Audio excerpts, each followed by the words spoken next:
So it turns out that Ninja Gaiden, a classic action franchise that has had some banger games across a near 3-decade history, is making a big comeback later this year. This franchise hasn't gotten a new entry since 2012, if you ignore the existence of that random zombie one, which is probably for the best. And I think I'm the only person who actually liked Razor's Edge, so safe to say fans of the franchise have been starving, surviving solely off of scraps from the Dead or Alive games. Well, they finally got some good news recently thanks to an Xbox developer stream where Team Ninja announced that Ninja Gaiden 4 is not only a thing that exists, but is also to be released near the end of 2025. I love me some Ninja Gaiden as a kid, and hearing that the series was returning is already super hype. But on top of that, Team Ninja also shadow dropped a definitive quote-unquote remaster of Ninja Gaiden 2. I mean, come on, a new-ish Ninja Gaiden remaster I could play right away on my PS5. Obviously, I bought the game as soon as physically possible, and Izuna dropped right into it, ready to rediscover my love for this long dormant series. But wait, has it been too long since I played these games? Was I still going to enjoy them like I did back then? Can this surprise remaster recapture the magic of the original Xbox 360 game? The answer to all of those questions is easily yes, but I'm still gonna do a whole 10-ish minute long video about why.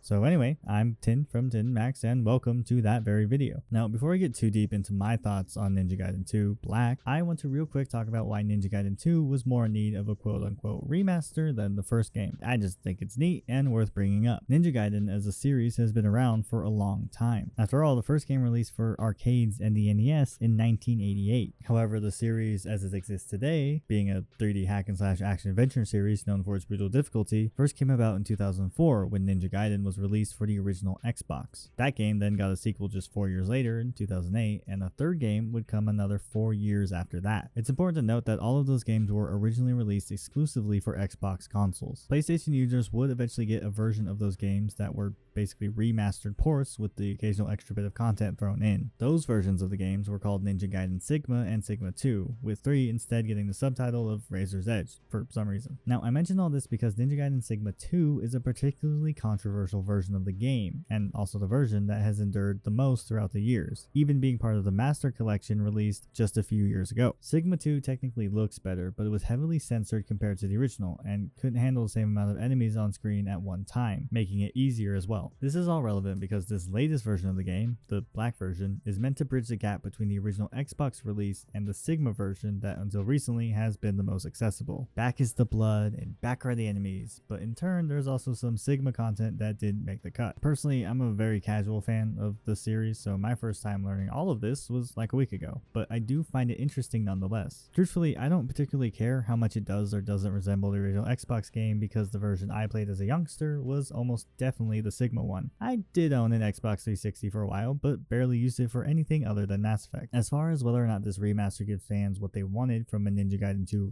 remaster is beyond me, but the overall reception seems to be pretty positive. A big part of that is just how good the original is, because oh my god is this game fun. I even went back and played a bit of Sigma 2 so I could compare the two, but all I got out of that was just more fun. Well, that, and I saw firsthand the very bizarre censoring they utilized for that version of the game. I mean, everyone is still getting their limbs cut off and decapitated, but hey, that's totally okay as long as it's a weird purple mist that shoots out of the stump instead of blood. Weird choice, but they fixed it now, so whatever. If you really miss the purple mist for some reason, you can turn the gore of Ninja Gaiden Black 2 on and off, so I guess they even got people like that covered. Anyway, getting back on track, let's actually talk about the game now. Ninja Gaiden managed to be one of those classic 2D side-scrolling series that made the successful transition to 3D. Following in the footsteps of Devil May Cry, the Ninja Gaiden franchise was a natural fit for the chaotic but incredibly rewarding hack and slash genre. It fits the bill perfectly too. You have deceptively simple combat that is passable with a surface level understanding, but becomes significantly more engaging the deeper that understanding is. Using perfectly timed dodges and advanced combos and techniques to deliver as much damage as possible with as much style as possible will literally never get old, when it's done well, I should add. Ninja Gaiden 2 is chock full of flashy combos and various insane weapons to perform them with. Enemies aren't slouches either, and oh boy are there plenty of them. You may think you have a lot of health until that health starts vanishing quickly because you are playing too recklessly. This is especially the case during one of the many boss fights. I honestly remember the game being a bit harder, although to be fair I played played on normal difficulty like I do most games, so I wasn't exactly tackling it at its worst. Ninja Gaiden is somewhat famous for having a steep difficulty curve after all, so I'm not sure if that's a product of the remaster or I'm just better at these kinds of games than I was when I was literally 12. Either way, the level of challenge was still enough that I felt extremely satisfied by successfully scraping my way through a tough combat encounter or boss fight. The combat is also pretty brutal in the more literal sense, with just how many violent ways the main character Ryu has to dispatch his enemies. When enemies have taken enough damage, they will lose a limb, or several, and at that point they become vulnerable to obliteration techniques, a stylish finishing move that wipes out that particular enemy. This is something you want to do quickly because a wounded enemy actually becomes more dangerous, possibly resorting to blowing themselves up to try and take you down with them. Ryu can also use magic called Ninpo to give himself an edge in combat, with different spells having different effects. My personal favorite being the wind one, as it's a good way to give yourself some breathing room when you start to get overwhelmed. Unfortunately, Ninja Gaiden 2 doesn't really utilize a skill tree or anything like that. Instead, you can purchase upgrades for your weapons at a shop. Not that that is really a problem, more so I personally like to see an upgrade system in a game like this have a bit more depth. Outside of the combat, there are elements of exploration in each level as well. By being thorough when you're exploring, you can find items to heal you in a pinch, which is helpful when your health bar starts to look more red than green. During fights, you can take damage that not only lowers your current health, but semi-permanently lowers your total health. This is called lasting damage and can't be recovered automatically. Instead, to get that health back, you either have to use one of the healing statues that double as save points, or more conveniently, the health items you can find scattered throughout the levels. This, along with being able to find new weapons and items that permanently upgrade your overall health, make it totally worth it to explore as much as you can. Ninja Gaiden 2 even makes exploring a little easier by featuring a button that will literally point you in the exact right direction of the current objective, meaning you can use that to check if a path will equal progress or potentially contain secrets. Truthfully, the platforming and general movement of the game can feel a bit awkward and inconsistent at times. In my opinion, it's the aspect of the game that has aged the worst, but still, for the most part, it never becomes full-on frustrating, just kind of annoying. Ninja Gaiden 2 also has a decent amount of replayability, which is always very much appreciated.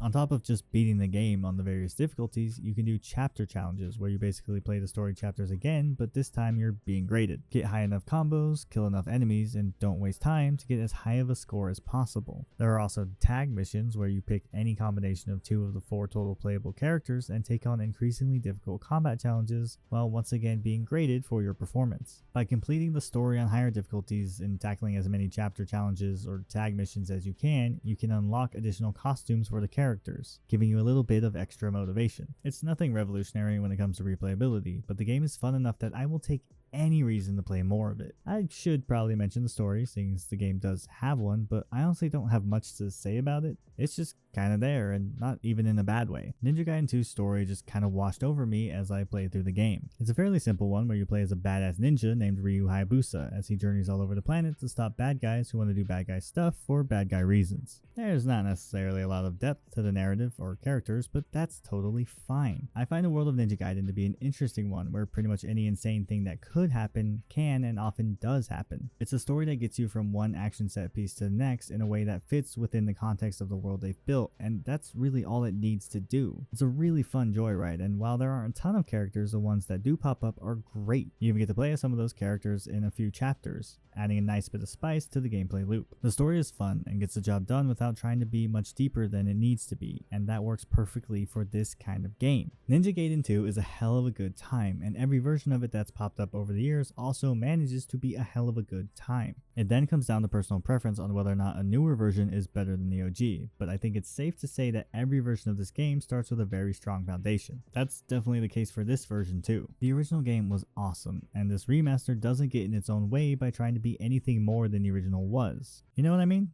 Right, yeah, you get it. Even as a casual fan, I can tell that they were trying to find a nice middle ground between the first Xbox release and the Sigma version. And as a casual fan, I think they did a fantastic job. Although I would honestly love to hear from some longtime fans of the series on what they think of this game. Am I totally missing the mark here? Let me know. Respectfully, obviously. And hey, if you've never played a Ninja Gaiden game before, this is a perfect one to start with. It's easily accessible and it is a very, very, very fun game. Cannot stress that enough. If you enjoyed this video, then give it a like and consider hitting that subscribe button to see more from us. With Ninja Gaiden 4 on the horizon, I think I'm going to revisit the previous 3 games and I might cover them in their own video, so stick around for that. As always, thanks for watching and I will see you in whatever we do next.